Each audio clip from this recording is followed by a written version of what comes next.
सभी भक्तजनों को राधे राधे। जय श्री कृष्ण। श्रीमद् भागवत महापुराण द्वादश स्कंद प्रथम अध्याय कलयुग के राजवंशों का वर्णन। राजा परीक्षित ने पूछा, भगवान यदुवंश शिरोमणि भगवान श्री कृष्ण जब अपने परम धाम पधार गए तब पृथ्वी पर किस वंश का राज्य हुआ तथा अब किसका राज्य होगा? आप कृपा करके मुझे यह बतलाइए। श्री सुखदेव जी ने कहा, प्रिय और परीक्षित, मैंने तुम्हें नवे स्कंद में यह बात बतलाई थी कि जरासंध के पिता बृहद्रथ के वंश में अंतिम राजा होगा पुरंजय अथवा रिपुंजय। उसके मंत्री का नाम होगा सुनक। वह अपने स्वामी को मार डालेगा और अपने पुत्र प्रद्योत को राज सिंहासन पर अभिषेक कराएगा। प्रद्योत का पुत्र होगा पालक, पालक का विशाखायुग का राजक और राजक का पुत्र होगा नंदीवर्धन। प्रद्योत वंश में यही 5 नरपति होंगे। इनकी संख्या होगी प्रद्योतन। ये 138 वर्ष तक पृथ्वी का उपभोग करेंगे। इसके पश्चात शिशुनाग नाम का राजा होगा। शिशुनाग का तात्पर्य उसका क्षेम धर्मा और क्षेम धर्मा का पुत्र होगा क्षेत्रज्ञ।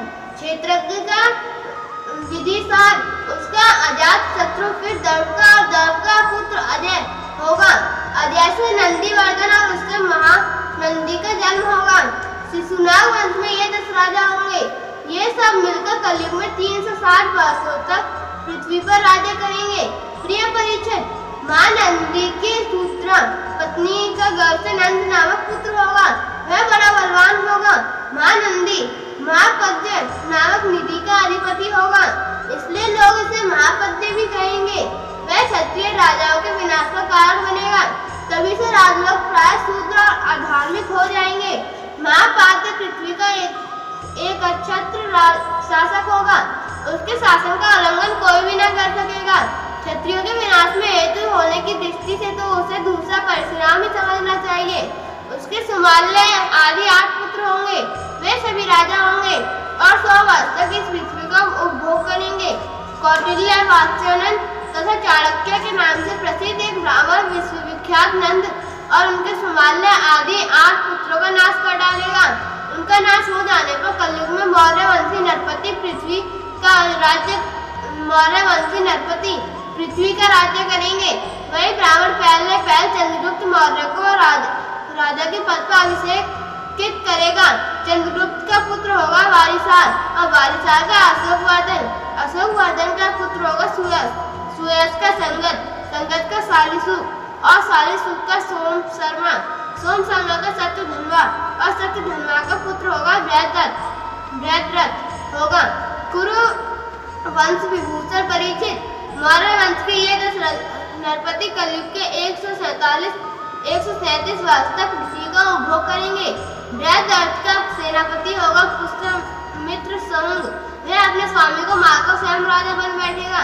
पुष्यमित्र का अग्निमित्र और अग्निमित्र का सुज्येष्ठ होगा। सुज्येष्ठ का वसुमित्र, वसुमित्र का भद्रक और भद्रक का पुलिनंद, पुलिनंद का घोष और घोष का पुत्र होगा वृद्धमित्र, वृद्धमित्र का भागवत और भागवत का पुत्र होगा देवभूति। शुंग वंश के ये 10 नरपति 112 वर्ष तक पृथ्वी का पालन करेंगे। परीक्षित, शुंग वंशी नरपतियों के राज्यकाल समाप्त होने पर यह पृथ्वी कर्मवंशी नरपतियों के हाथ में चली जाएगी। कर्मवंशी नरपति अपने पूर्ववर्ती राजाओं की अपेक्षा कम गुण वाले होंगे।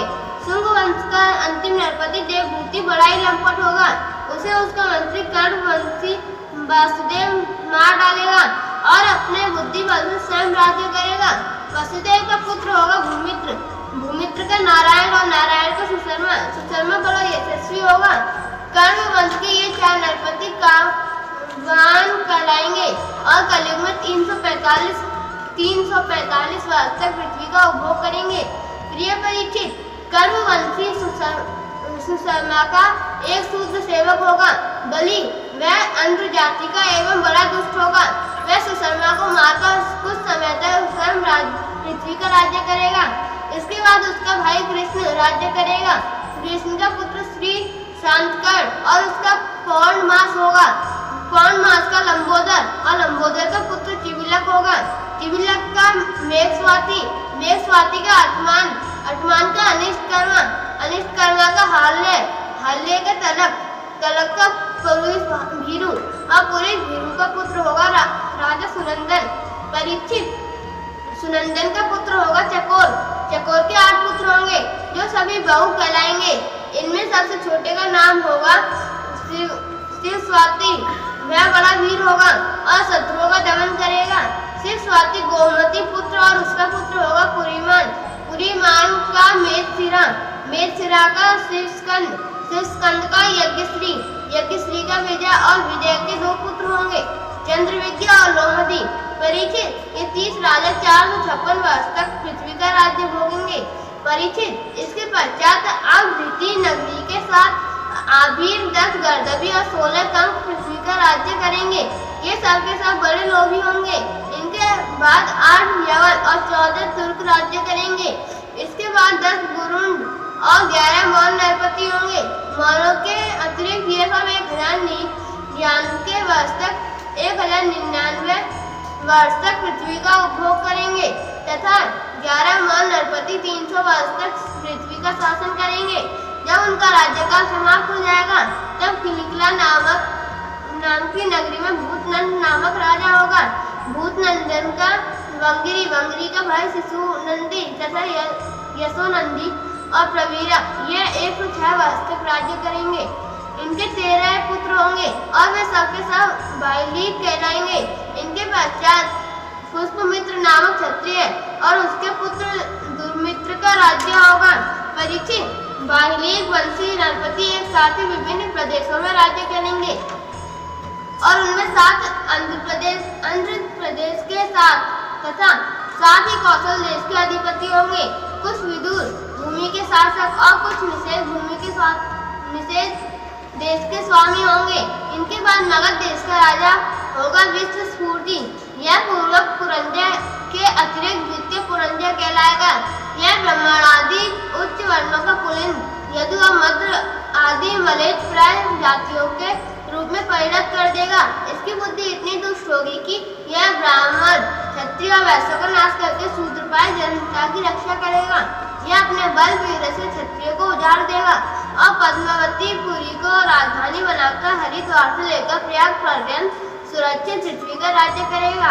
परीक्षित ज्यों घोर कलयुग आता जाएगा त्यों सौराष्ट्र अवंती आभीर सूर अर्बुद और मालव देश के ब्राह्मण का संस्कार शून्य हो जाएंगे तथा राजा लोग भी शूद्र तुल्य हो जाएंगे। सिंधु तट चंद्रभाग का तटवर्ती प्रदेश कौंतीपुरी और कश्मीर मंडल पर प्राय शूद्रों का संस्कार एवं ब्रह्मा तेज से हीन नाम मात्र का द्विजों का और मलेच्छों का राज्य होगा। परीक्षित ये सब के सब राजा आचार विचार में मलेच्छ प्राय होंगे। ये सब एक ही समय भिन्न भिन्न प्रांतों में राज्य करेंगे। ये सब के सब परले सिर के झूठे अधार्मिक और स्वल्प दान करने वाले होंगे। छोटी छोटी बातों को लेकर ही क्रोध के मारे आग बबूला हो जाया करेंगे। ये दुष्ट लोग स्त्री बच्चों गौ ब्राह्मणों को मारने में भी नहीं हिचकिचाएंगे। दूसरे की स्त्री और धन हथियार लेने के लिए सर्वदा उत्सुक रहेंगे। ना तो इन्हें बढ़ते देर लगेगी और ना तो घटते। क्षण में रुष्ट तो क्षण में तुष्ट। इनकी शक्ति और आयु थोड़ी होगी। इनमें परंपरागत संस्कार नहीं होंगे। ये अपने कर्तव्य काम का पालन करके रजोगुण और तमोगुण से अंधे बने रहेंगे। राजा के वेश में ये मलेच्छ ही होंगे। वे लूट खसोट कर अपनी प्रजा का खून चूसेंगे। जब ऐसे लोगों का शासन होगा तो देश की प्रजा में भी वैसे ही स्वभाव आचरण और भाषण की वृद्धि हो जाएगी। राजा लोग तो उनका शोषण करेंगे ही, वे आपस में भी एक दूसरे को उत्पीड़ित करेंगे और अंततः सबके सब नष्ट हो जाएंगे।